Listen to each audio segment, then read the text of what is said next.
Well, now over to our newsmaker tonight, and we have a lot to talk about, from Donald Trump's plan to curtail H1B visas to the budget and its impact. We're joined by Infosys co-founder Mr. NR Narayana Murthy. Mr. Narayana Murthy, thank you very much for joining us on the program tonight. Firstly, sir, how would you rate the budget on a scale of 1 to 10? There are many things that have happened. Well, first of all, they have clarified regarding avoidance of double taxation for foreign domiciled vehicles of AIF.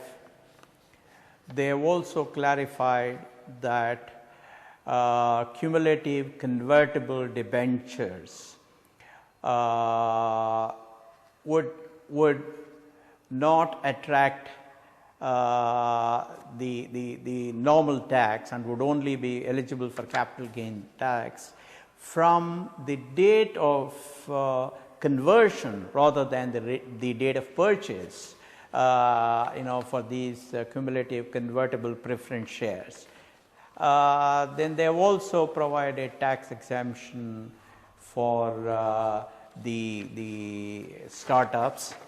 And then there was also a confusion, some kind of clarification required for the shares that were brought in unlisted companies, and obviously you wouldn't have paid the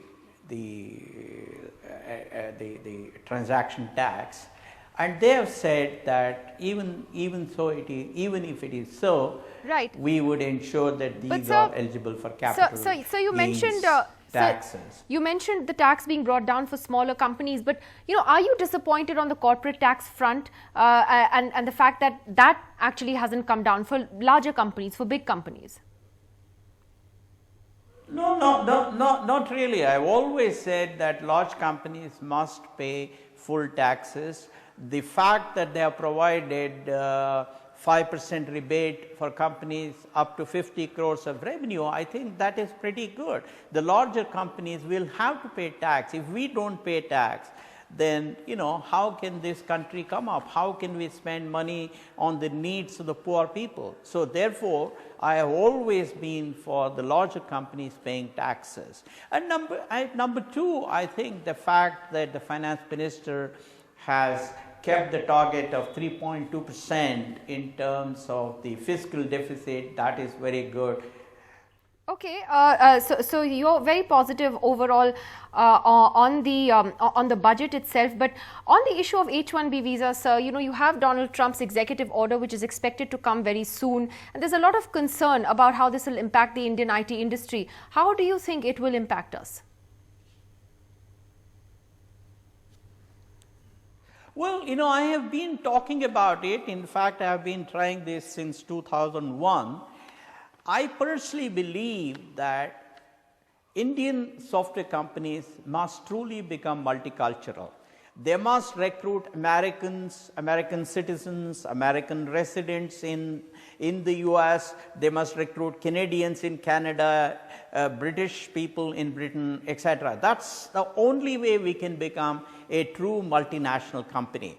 And in order to do that, we should stop using H1B visas and sending a large number of Indians to those countries to deliver services.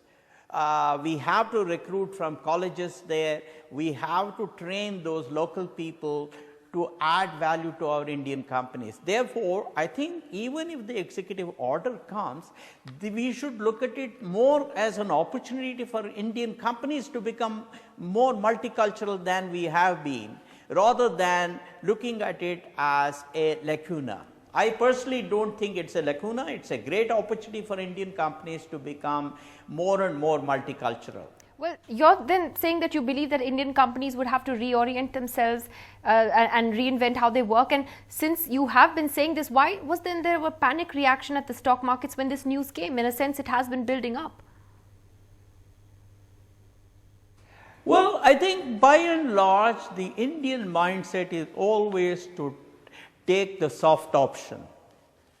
Becoming multicultural is a very, very hard option. It's not easy.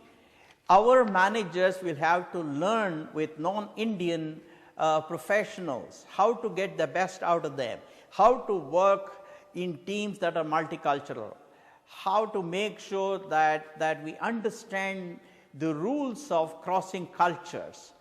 So therefore, I think this is a learning opportunity for our senior people, and this is not an easy option, this is a very tough option, but earlier we start, better it is for us.